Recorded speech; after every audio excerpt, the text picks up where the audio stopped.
ഇന്ന് മുഖ്യമന്ത്രിയുടെ മകൾക്കെതിരെ ഒരു അന്വേഷണം പ്രഖ്യാപിച്ചിട്ടുണ്ട് കേന്ദ്രം. അത് പ്രഖ്യാപിക്കുമല്ലോ അവരങ്ങനെ. കാരണം മുഖ്യമന്ത്രി പിണറായി വിജയനാണ്. പിണറായി വിജയൻ കേരളത്തിന്റെ മുഖ്യമന്ത്രിയാണ്. സർവോപരി CPIM-ന്റെ നേതാവാണ്. അതുകൊണ്ട് തന്നെ അത് കേന്ദ്രം ഭരിക്കുന്ന BJP ആണെങ്കിലും കോൺഗ്രസ് ആണെങ്കിലും ഇവിടെ ഭരിക്കുന്ന ഭരണാധികാരികളെ പ്രലോഭനം ചെയ്യാൻ വേണ്ടി ശ്രമിക്കുന്നവർ അങ്ങനെ ശ്രമിച്ചിട്ടുണ്ട്, നേരത്തെ ഉണ്ട്.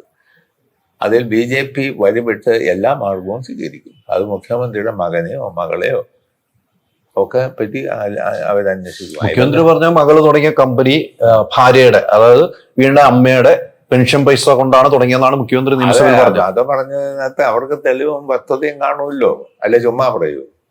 നാളെ അങ്ങനാണെന്ന് അങ്ങനെ മുഖ്യമന്ത്രി പറഞ്ഞെങ്കിൽ അങ്ങനെയാണ് അതിന്റെ തെളിവെല്ലാം ഉണ്ടായിട്ടല്ലേ പറയുള്ളൂ. അല്ലാതെ ചുമ്മാ എന്തേലും വെടുവായി പറയാൻ പറ്റുമോ മുഖ്യമന്ത്രിക്ക്? സംഗതി ശരി തന്നെയായിരിക്കും, 100% അങ്ങനെ തന്നെയായിരിക്കും. ഇന്നലെ അൻവർ പറഞ്ഞ ഒരു കാര്യത്തിൽ മണിയാശാന്റെ അഭിപ്രായമാണ്. അൻവർ പറഞ്ഞത് പ്രതിപക്ഷ നേതാവ് കേരള പദ്ധതിയുമായി ബന്ധപ്പെട്ട് 150 കോടി രൂപ കൈപ്പറ്റി എന്നാണ് പറയുന്നത്. ഇതുവരെ പാർട്ടി അത്തരത്തിലൊരു കാര്യങ്ങൾ പറഞ്ഞതായിട്ട് നമുക്ക് ഇന്ന് വരെ കേട്ടിട്ടില്ല. അൻവർ പറഞ്ഞൊരു കാര്യമാണ്. അതെന്താ വസ്തുത അദ്ദേഹം വെളിപ്പെടുത്തണ്ടേ? എനിക്കതേപ്പറ്റി പറയാൻ അല്ല, അത്രയും വലിയൊരു ആരോപണം നിയമസഭയിൽ ഉന്നയിക്കുമ്പോൾ മണിയാശാനൊക്കെ സെക്രട്ടേറിയറ്റ് മെമ്പറൊക്കെയാണ്, മുൻ മന്ത്രിയാണ്, പാർട്ടിയുടെ ഉന്നത സ്ഥാനത്ത് ഇരിക്കുന്ന മണിയാശാനൊക്കെ അതിനെക്കുറിച്ച് ചിന്തിച്ചിട്ടില്ല. അതെ, അൻവറിനെ ഒന്നും ഞങ്ങൾക്ക് പാർട്ടിക്ക് അങ്ങനെ നിയന്ത്രിക്കാൻ പറ്റുമോ? അദ്ദേഹം സ്വതന്ത്ര വ്യക്തിയല്ലേ. അതുകൊണ്ട് അദ്ദേഹം പറഞ്ഞു കഴിഞ്ഞാൽ അദ്ദേഹത്തിന് എന്തെങ്കിലും വസ്തുത ഉണ്ടായിട്ട് പറഞ്ഞാണോ ഇല്ലയോ എന്നൊന്നും എനിക്കറിയില്ല. ഞാൻ പുള്ളിയോട് അതേപ്പറ്റി സംസാരിച്ചുമില്ല. സംസാരിച്ചിട്ടായിരുന്നേ എനിക്ക് അത് സംബന്ധിച്ച വല്ല വിവരവും കിട്ടിയിരുന്നെങ്കിൽ അത് വെച്ച് ഞാൻ പറഞ്ഞിരുന്നു. അല്ല, ആരോപണം വലിയൊരു ആരോപണമാണ്. അത് ആരോപണം വലുതാണ്. അത് പാർട്ടിയെ വരെ പ്രതിക്കൂട്ടിലാക്കുന്ന രീതിയിലാണ്. ഒരു വ്യക്തി എന്ന നിലയിൽ കാണുകയും ചെയ്യില്ല മണിയാശാൻ. ഒരിക്കലും പാർട്ടിക്കൊന്നും ബാധിക്കില്ല. വഴിയെ പോകുന്നതിന് എന്തെങ്കിലും വിളിച്ചു പറഞ്ഞു പാർട്ടിയെ എന്നാ ബാധിക്കുക? പാർട്ടിയുടെ MLA അല്ലേ? പാർട്ടിയുടെ MLA അല്ലേ? ആയിക്കോട്ടെ, എന്നോർത്ത് അയാൾ പറഞ്ഞെങ്കിൽ അയാൾ ഉത്തരം അതിനുള്ള ന്യായങ്ങൾ നിരത്തണം. മുഖ്യമന്ത്രി വരെ ഇരിക്കുന്ന നിയമസഭയിലാണ് പറഞ്ഞത്. ആയിക്കോട്ടെ, നീ ഇതുവരെ തെളിവുകൾ നിരത്തിയിട്ടില്ല. അത് കഴിഞ്ഞ് ഭാവിയിൽ തെളിവ് നിരത്തത്തെ പുള്ളി ഉണ്ടെങ്കിൽ, അല്ലാതെ പിന്നെ അതേപ്പറ്റി എന്ത് പറയാം? അയാൾക്ക് എന്തെങ്കിലും കൂടുതൽ വിവരങ്ങൾ വല്ലതും കാണുമായിരിക്കും. അതേപ്പറ്റി ഇപ്പൊ എന്തെങ്കിലും എനിക്ക് പറയാൻ കഴിയില്ല. അല്ല, അതിനെക്കുറിച്ചൊരു നിയമസഭ കഴിഞ്ഞിട്ടാണെങ്കിലും മണിയാശാൻ ഉൾപ്പെടെ സുഹൃത്തുക്കൾ ഉൾപ്പെടെ ഒരു ചർച്ച നടന്നിട്ട് ഇതെന്താണ് ഇത്തരം ചർച്ചയും ആദ്യം അതേപ്പറ്റി ഒരാൾ സംസാരിക്കുന്നത് നിങ്ങളാണ്. ഇപ്പം കാരണം നിയമസഭയിൽ നിങ്ങൾ ഇറങ്ങിയല്ലേ ഉള്ളൂ. അവിടെ ഇതൊന്നും ചർച്ചയല്ലല്ലോ ഞങ്ങൾ നടത്തുന്നത്. അതിന്റെ കാര്യമൊക്കെ ഇനി വസ്തുതകൾ ഭാവിയിൽ വെളിയിൽ വരട്ടെ, അന്നേരം എന്താന്ന് നമുക്ക് പ്രതികരിക്കാം. അതാ ശരി. അവിടെയുമുള്ള ഒരു പ്രശ്നം മണിയാശാണ് ഞാൻ കാണുന്നത്.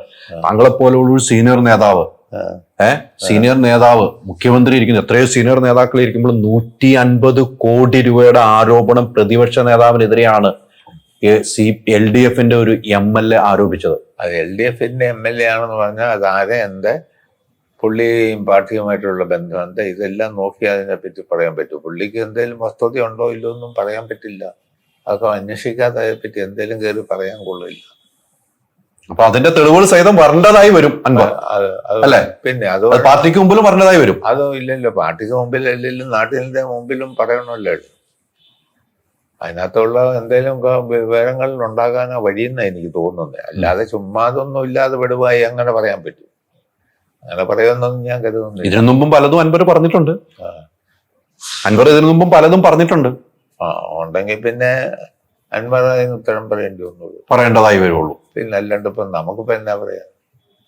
ഞാൻ എന്തെങ്കിലും വിടുവായി ഉത്തരം പറഞ്ഞാൽ പിന്നെ ഞാൻ ഉത്തരം പറയുക, അല്ലാണ്ട് പിന്നെ ഞാൻ എന്ത് പറയാൻ? വേറെ ആരും പറഞ്ഞിട്ട് കാര്യമില്ല അല്ലേ? ഞാൻ എന്തെങ്കിലും അതും പറഞ്ഞെങ്കിൽ എന്റെ പാർട്ടിയുടെ നേതാക്കന്മാർ ഉത്തരം പറയേണ്ടി വരും. ഞാൻ പാർട്ടി പ്രവർത്തകനായതുകൊണ്ട്. പക്ഷെ ഞാൻ അതിന് ഉത്തരം പാർട്ടിയുടെ മുമ്പിലും പറയേണ്ടി വരും. അൻവറിനോ? അൻവർ പാർട്ടിയിൽ എന്താ സാധനം എനിക്കറിയില്ല. സ്വതന്ത്രനായിട്ടാണോ നോക്കണം, അന്വേഷിക്കണം. LDF പിന്തുണയുള്ള സ്വതന്ത്ര സ്ഥാനാർത്ഥിയായിട്ട് പാർട്ടി മെമ്പർ അല്ല എന്നാണ് തോന്നുന്നത് അല്ലേ? അല്ല എന്ന് എനിക്ക് തോന്നുന്നത്. ഞാൻ അതേപ്പറ്റി അങ്ങനെയാണെങ്കിൽ പാർട്ടിയുടെ മുമ്പിലും സമാധാനം പറയേണ്ടവർ ഇതിന്റെ തെളിവുകൾ ചുമ്മാ എന്തെങ്കിലും പറഞ്ഞാൽ അയാൾക്ക് അത് സംബന്ധിച്ച് എന്തെങ്കിലും വസ്തുതകളില്ലാതെ ചുമ്മാ അങ്ങനെ കയറി പറയൂ. നിയമസഭ രേഖകൾ വേണമെന്നാണ് പുള്ളി ആവശ്യപ്പെട്ടേക്കണം. ആരാ ആവശ്യപ്പെട്ട്? അൻവർ എഴുതി ചേർക്കണമെന്ന് ആവശ്യപ്പെട്ടിട്ടുണ്ട് അല്ലേ?